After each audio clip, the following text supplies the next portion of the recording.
Praise the lord. యేసుక్రీస్తు ప్రభువారి ఘనమైన నామంలో అందరికీ ఈ నూతన దినపు శుభాలు.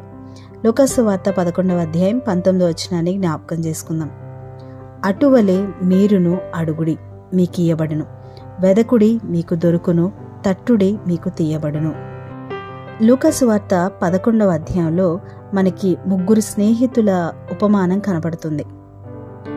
అక్కడ జరిగింది ఏంటంటే, ఒక మనిషి అర్ధరాత్రి వేళ ఒక ఇంటికి వెళ్ళి తలుపు కొడుతున్నాడు. స్నేహితుడా స్నేహితుడా అని పిలుస్తూ తలుపు కొడుతూ ఉన్నాడు. నాకొక 3 రొట్టెలు ఇవ్వమా అని ఆ స్నేహితుడిని అడుగుతూ ఉన్నాడు. లోపల ఉన్న స్నేహితుడు నన్ను తొందర పెట్టొద్దు అని అంటూ ఉన్నాడు. కానీ బయటున్న స్నేహితుడు వెళ్ళిపోలేదు. మరలా తలుపు కొడుతున్నాడు. తలుపు తెరువు అని పిలుస్తున్నాడు. లోపల నుండి అతని స్నేహితుడు, తలుపేమో వేసుంది, నా పిల్లలు నిద్రపోతున్నారు, నువ్వు నన్ను తొందర పెట్టొద్దు అని అంటున్నాడు. అయినా సరే మరలా విసుక్కోకుండా, కోపగించుకోకుండా మరలా తలుపు కొడుతూనే ఉన్నాడు. అతను తలుపు తెరిచేంత వరకు కూడా ఓర్పుతో తన సిగ్గును కూడా విడిచిపెట్టి తలుపు కొడుతూనే ఉన్నాడు. అప్పుడు ఆ లోపలున్న స్నేహితుడు తలుపు తెరిచాడు. ఏం కావాలి అని అడిగాడు. అడిగితే ఆ స్నేహితుడు అంటున్నాడు, నా స్నేహితుడు మా ఊరి ద్వారా వెళ్తూ ఆకలితో నా దగ్గరకు వచ్చాడు. తినడానికి, అతనికి పెట్టడానికి నా దగ్గర ఏమీ లేవు. ఒక 3 రొట్టెలుంటే ఇవ్వు, నా స్నేహితుడికి ఆకలి తీరుతుంది, నేను పెడతాను అని ఆ స్నేహితుడిని అడుగుతున్నాడు. మరి ఒక స్నేహితుని కోసం మరొక స్నేహితుడు అడుగుతూ ఉంటే ఇవ్వకుండా ఉంటాడా? తను అడిగిందేదో తనకిచ్చి పంపించాడు. ఒక స్నేహితుని కొరకు అతను ఎంత ఓపికతో అడుగుతున్నాడో. మొదటిసారి తలుపు కొట్టాడు, తీయలేదు. అయినా మరలా కొట్టాడు, తీయలేదు. మరలా కొడుతూనే ఉన్నాడు. తీసేంత వరకు కొడుతూనే ఉన్నాడు. విసుక్కోకుండా, కోపగించుకోకుండా, చిచి అని అనుకోకుండా, ఇక వీడితో చస్తే గాని నేను స్నేహం చేయకూడదు అని అనుకుంటూ అక్కడి నుండి వెళ్ళిపోలేదు. అతను తన స్థితిని పక్కన పెట్టి అడుగుతూ ఉన్నాడు. ఎంత ఆశ్చర్యమో కదండి. ఒకసారి మనం ఆలోచిద్దాం. అదే స్థానంలో గనక మనం ఉంటే ఏం చేస్తాం? ఎన్నిసార్లు తలుపు కొడతాం? తలుపు కొట్టి కొట్టి కోపంతో సణుక్కుంటూ, వీడితో ఇంక చస్తే స్నేహం చేయకూడదు అనుకుంటూ, తిట్టుకుంటూ తిరిగి వెళ్ళిపోతాం. తన ఆకలి కొరకు కాదు, తన స్నేహితుని ఆకలి కొరకు ఓర్పుతో సిగ్గు విడిచి తలుపు కొట్టాడు.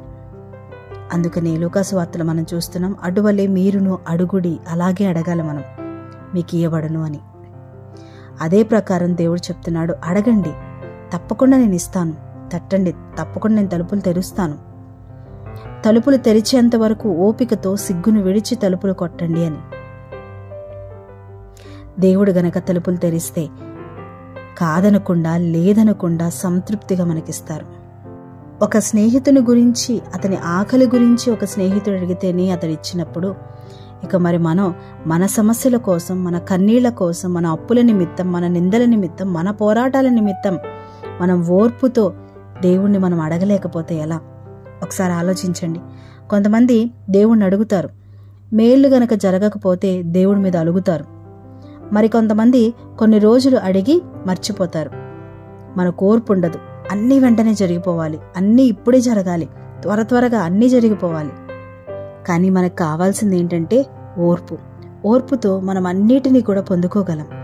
మన ప్రార్థనకు జవాబు రాలేదని దేవుణ్ణి అడగడానికి మనం కోపగించుకోకూడదు, విసుక్కోకూడదు, అలసిపోకూడదు, నిరుత్సాహపడిపోకూడదు. ఆయన్ను అడిగిన వారికి ఆయన తప్పకుండా జవాబిస్తారు. ఆలస్యం కావచ్చు, కానీ అడిగినది ఆయన మర్చిపోవడానికి అన్యాయస్తుడు కాదు, మోసం చేయడానికి ఆయన మనిషి కూడా కాదు, దేవుడు. తన స్నేహితుని ఆకలి తీర్చడానికి అతనికి అంత ఓర్పు అవసరమైతే, ఇక మన వ్యక్తిగత జీవితంలో దేవుని చేత పొందుకోవలసిన కార్యాల కోసం మనం ఇంకెంత ఓర్పుతో వేచి ఉండాలో ఒకసారి ఆలోచిద్దాం. కొన్నిసార్లు మనకి దేవుని మీద కోపం వస్తుంది. అసలు దేవుడు ఉన్నాడా, ఈ భక్తి అవసరమా అని అనుకుంటూ ఉంటాం. కారణం జవాబు ఆలస్యమవుతుంది అని. మన మనుషులం గనక ఆయన మీద కోపపడకుండా మనలను అర్థం చేసుకుంటాడు దేవుడు. ఇంతవరకు ఇంకా నా ప్రార్థనకు జవాబు రాలేదని దేవుడే వద్దు, ప్రార్థనే వద్దు అని అనుకుంటున్నావా? నిరుత్సాహపడుతున్నావా? దిగులుతో కూర్చుని కన్నీళ్లు విడుస్తున్నావేమో? దిగులు పడకండి, కలవరపడద్దు, నిరుత్సాహపడద్దు. ఎన్ని రోజులు ఓపికతో ఉన్నారు కదా, ఇంకొంతకాలం ఓపికతో ఉందాం. దేవుడు తలుపులు తెరిచి ఆయన మన హృదయానికి ఆనందాన్ని కలుగజేస్తారు. అట్టి కృప దేవుడు మనందరికీ అనుగ్రహించునుగాక. ప్రార్థన. పరిశుద్ధున గొప్ప తండ్రి, మీకు వందనాలు. దేవా, మీరు ఇచ్చిన మరొక నూతన దినానికి, మరొక అవకాశానికే మీకే వందనాలు. తండ్రి, మేము అడగడమే ఆలస్యం, మేము అడిగి ఊహించిన దానికన్నా అధికముగా ఇచ్చే దేవునివి, మా తండ్రివి నువ్వు మాకున్నావు. కానీ కొన్నిసార్లు మా అడగడంలో లోపముంది, మేము ఓర్పుతో సహనముతో కనిపెట్టడంలో లోపముంది. దేవా, దయతో మమ్మల్ని క్షమించండి. దేవా, అడిగింది పొందుకొని అంతవరకు ఓపికతో సహనముతో మీ సన్నిధిలో కనిపెట్టే కృప నాకు, మాకు ఈ ప్రార్థనలో ఏకీభవిస్తున్న ప్రతి బిడ్డకు మీరు దయచేయండి. అడుగుడి మీకు ఇయ్యబడును నీ వాగ్దానం చేశావు, నీ వాక్యం సెలవిస్తుంది.